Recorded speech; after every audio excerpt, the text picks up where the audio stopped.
Selamat pagi Ibu, Bapak, dan hadirin sekalian. Salam sejahtera bagi kita semua.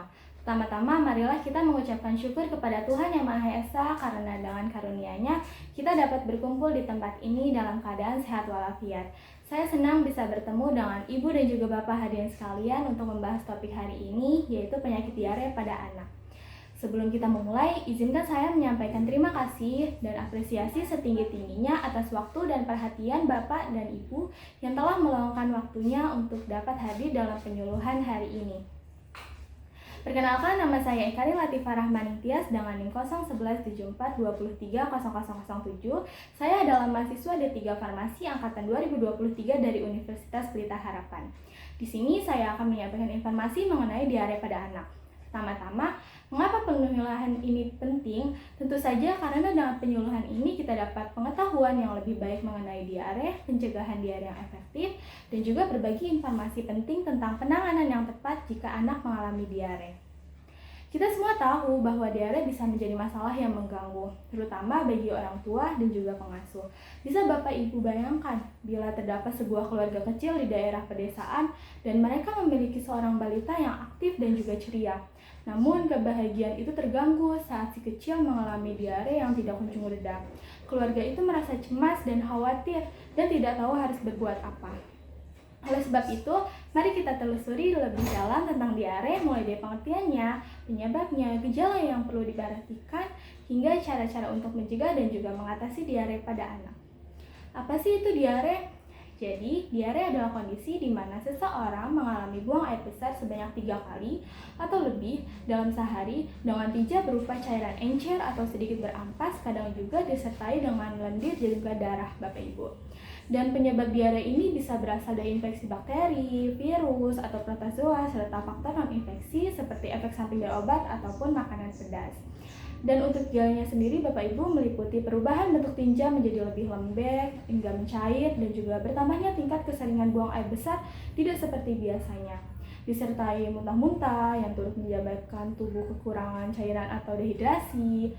Dan juga pada akhirnya jika tidak segera mendapatkan pertolongan, itu dapat menyebabkan terjadinya keparahan hingga kematian Bapak Ibu.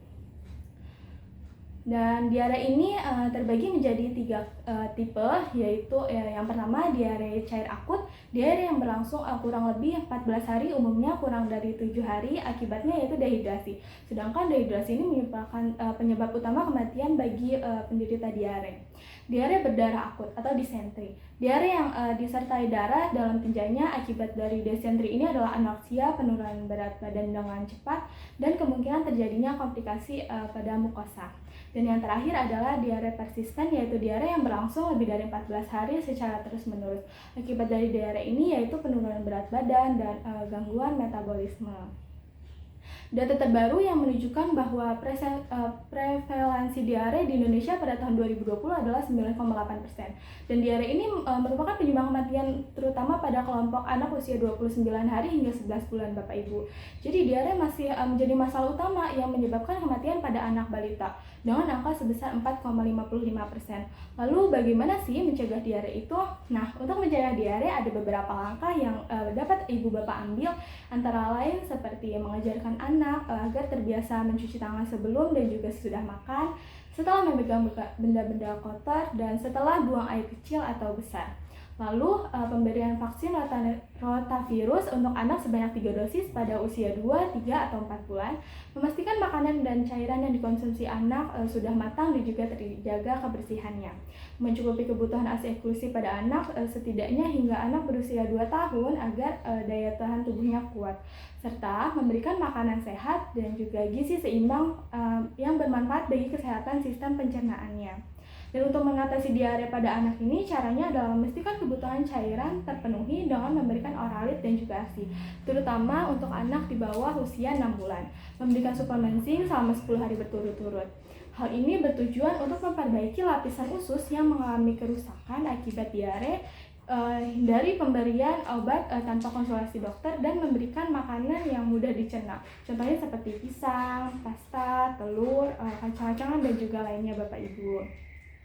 Nah, Bapak Ibu, untuk mencegah dehidrasi pada anak ketika diare dapat diberikan oralit Bapak Ibu. Seperti ini contohnya. Dan untuk pembuatannya sendiri, Bapak Ibu cukup menyediakan air matang sebanyak 1 gelas dan dicampurkan dengan 1 bungkus oralit seperti ini, kemudian diaduk sampai larut. Larutan oralit ini Bapak Ibu dapat diberikan sesendok teh tiap 1-2 menit untuk anak di bawah umur 2 tahun. Lalu jika anak muntah, Bapak Ibu dapat menunggu selama 10 menit dahulu, kemudian diberikan cairan yang lebih lama misalnya sendok 2-3 menit. Untuk mengakhiri penyuluhan hari ini, marilah kita bersama-sama merenungkan pentingnya kesadaran akan dan juga kesehatan, khususnya dalam mencegah dan mengatasi diare pada anak-anak.